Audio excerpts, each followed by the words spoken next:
જૂનાગઢ મહાનગરપાલિકાની ચૂંટણી ચાલી રહેલ હોય ત્યારે જૂનાગઢ મહાનગરમાં ભારતીય જનતા પાર્ટી વતી એક પ્રેસ મીડિયા બોલાવેલ હોય, જેમાં શહેર ભાજપ પ્રમુખ પુનિતભાઈ શર્માએ આજે સંકલ્પ પત્ર રજૂ કરેલ હોય। આ પ્રેસમાં ઉપસ્થિત મહાનુભાવોમાં પુનિતભાઈ શર્મા, सांसद सभ्य राजेशभाई चुडासमा, कमलेशभाई मीराणी, जूनागढ़ना धारासभ्य संजयभाई कोरडिया, साथे भरतभाई गाजीपरा जूनागढ़ महानगरना विकास माटे चर्चाओ करेल हती। मीडिया सेलना सुरेशभाई पानसुरिया साथे संजयभाई पंड्या पण उपस्थित रहेल होय। ઉપર જે લોકોએ ભરોસો મૂકવાના છે અને ભારતીય જનતા પાર્ટીની જે જ્વલંત જીત થવાની છે એમાં 5 વર્ષમાં નો રોડમેપ અને 5 વર્ષમાં કયા કયા કામો અમે જૂનાગઢની જનતાને એમાં વિલિંગડન ડેમ ઘણા સમયથી આ ફરવાના સ્થળોમાં વિલિંગડન ડેમનું પણ નામ છે, એનું પણ ડેવલપમેન્ટ કરવામાં આવશે।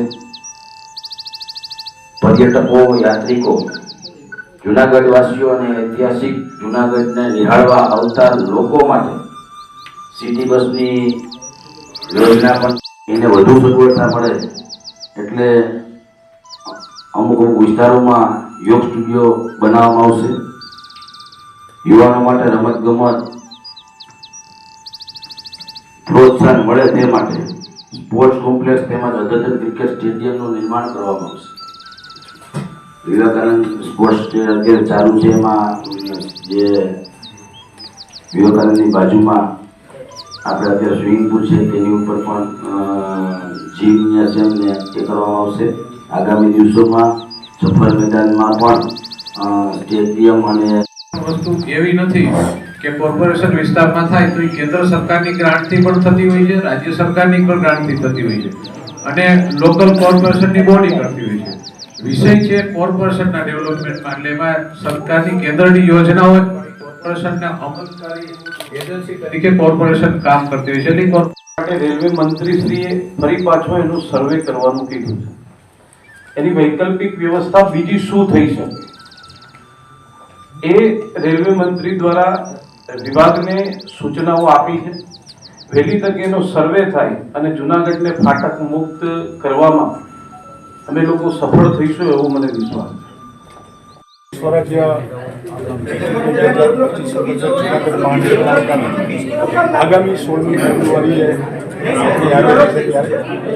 દર 5 વર્ષે સત્તા પક્ષે પોતે જે કાર્ય કરતા હોય એની વાત અને આવતા 5 વર્ષમાં પ્રજાનો પ્રેમ સ્નેહ વધુ મળે અને પ્રજા જન્મને પ્રજા ભારતીય જનતા પાર્ટીના શાસન સોંપે તો 5 વર્ષ શું કરવાનું છે એની માહિતી અધ્યક્ષ સાંસદ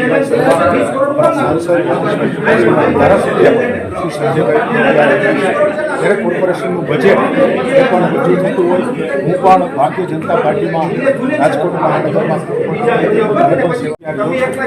બજેટમાં પણ જે અંદાજપત્ર આપણે આપતા હોય એવું નથી હોતું કે બધા કાર્ય પૂર્ણ થઈ જાય। બજેટમાં અંદાજપત્ર બનતા હોય અને એ દિશામાં સારી રીતે પ્રમાણિક નિષ્ઠાથી જે પ્રયત્ન કરતા હોય છે ત્યારે ભારતીય જનતા પાર્ટી જૂનાગઢ મહાનગરના તમામ ઉમેદવારો મિત્રો કે જ્યારે પ્રતિનિધિ 18 તારીખે નિશ્ચિત છે 56 બેઠક એ અમારી આવવાની છે, મને વિશ્વાસ છે કે આવતા 5 વર્ષમાં। ચાલો મિત્રો ફરી મળીશું। હેલો ગુજરાત ન્યૂઝ ચેનલમાં બધાને મારા નમસ્તે।